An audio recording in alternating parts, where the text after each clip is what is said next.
Yeah.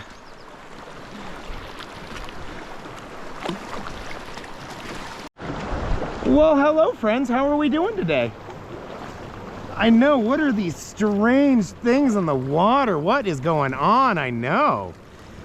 Super confused, huh?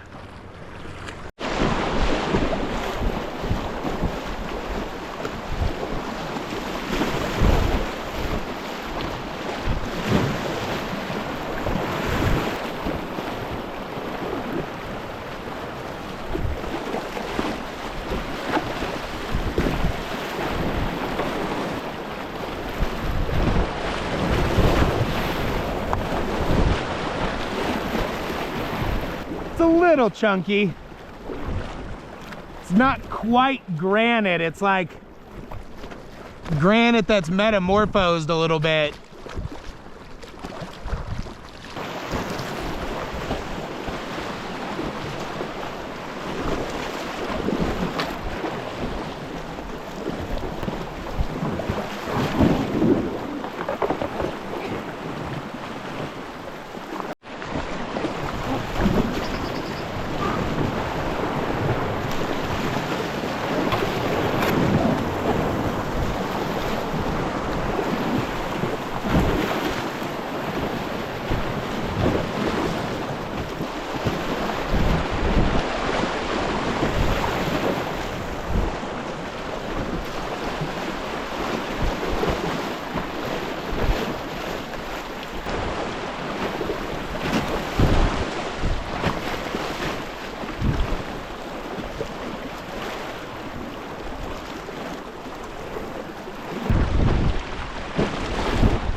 Over the waterfall. Woo!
Yeah, nice.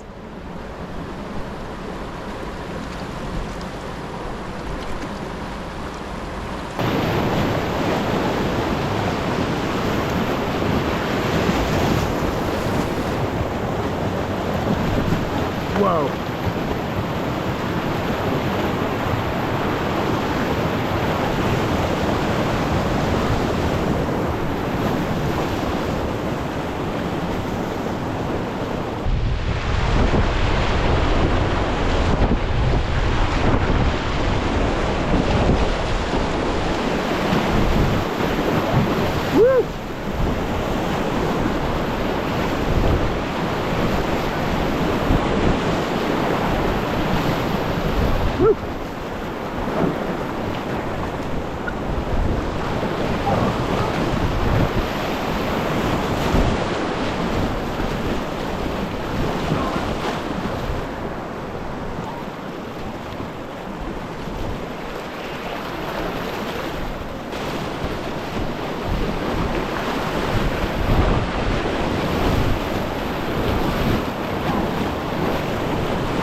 Yeah!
Yeah, I got rejected by it too.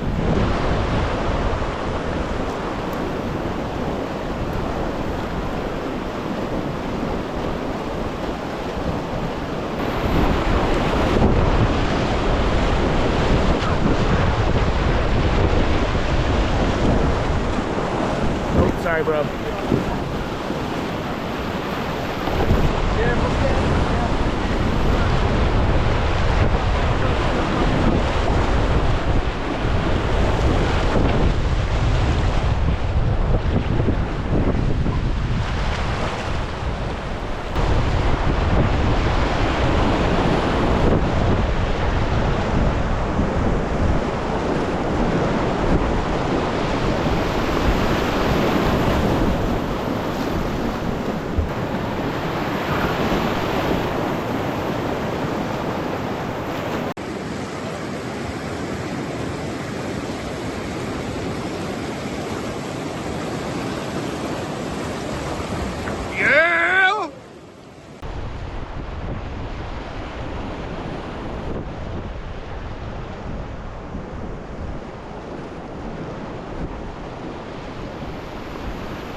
High five. Boom. Boom. Obligatory takeout high fives. Woo. All right, thanks for tuning in and watching another one. I do appreciate it when you watch these. This was a lot of fun. It was really nice to get back into Upper Grape Creek. After the trip in 2023, it instantly jumped into my top 5 sections of all time. This year I wasn't sure if it was going to happen. There was a lot of flows that were kind of getting close, getting there, but not quite. Finally, in early June, shout out to my man Jerry Livengood, the water commissioner for District 13. Him and I had been exchanging some emails, and it finally came into a good level, and he let me know, and so I made it happen. It was kind of a wild trip. I left work at 9 o'clock, got to the the takeout at 12:30, slept for maybe 4 hours, woke back up, set the shuttle, and then paddled the creek the next day and was back home that afternoon by 4 o'clock. So quite the whirlwind, but beautiful place. It's incredible down there. The geology is pretty simple, pretty straightforward. It's mostly almost all gneiss through there. It was Precambrian granites, but as the Deweese Plateau was uplifted, the whole kind of larger batholith that Grape Creek cuts through was being uplifted. It was also being kind of metamorphosed over time, and as a result, there's a lot of kind of banded gneiss. A rock called syenite that I've never really heard of, but apparently it's also a Cambrian sort of metamorphic rock. So very old, very modified kind of rocks. It's pretty uniform all the way down. You start up in the top in some kind of dome country, but by the time you take out a Bear Gulch, you're deep in it. Beautiful, lots of domes, lots of exposed rock faces. Yeah, really pretty stuff. The history is actually pretty cool. There actually used to be a railroad that ran along this section of Grape Creek from Canyon City all the way up to what we now know as Westcliff. This line didn't last very long. Grape Creek is kind of a temperamental creek in the later part of the summer. It can actually flash up to several thousand CFS very, very quickly. It's got a lot of arroyos and dry washes that feed into it that can flash flood very, very easily and very big during monsoon events, especially later in the summer. The rail line was built in 1881 and it didn't last but less than 10 years, and by 1890 it had pretty much been abandoned. The reason for this was the aforementioned flash floods. It kept washing it out every few years. It would pretty much, the floods would decimate the entire grade, and then they'd have to rebuild it all the way, and the cost of that just got too unfeasible. So there were a number of stations scattered along the branch as it chugged up through the canyon. There's not much left in really any of these today, except a couple of foundations. At the station that used to be known as Benton, or just the Grape Siding, the Grape Station, there's a couple of foundations that you can see today. I actually spotted them on Google Maps last year after having run the canyon, and then this year made it my mission to go and kind of find them and get some video of them. So neat to see those as well.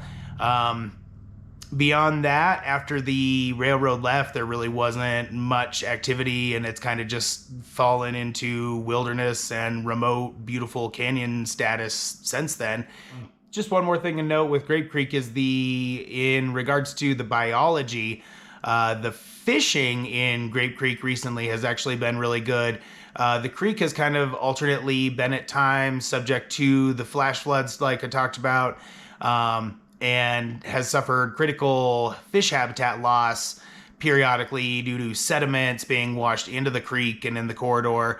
However, as recently as 2022, 2023, certain varieties of trout, including some that are more resistant to whirling disease, as well as some more hardier brown trout species, have been stocked into the creek. And even as recently as last fall, I've seen some reports on some blogs about some pretty hefty sized trout being pulled out of Grape Creek. So I'm not much of a fisherman at all, but that usually is a good indicator of a good stream, healthy stream ecosystem. So really happy to see that for sure. So thanks for watching. See you on the next one.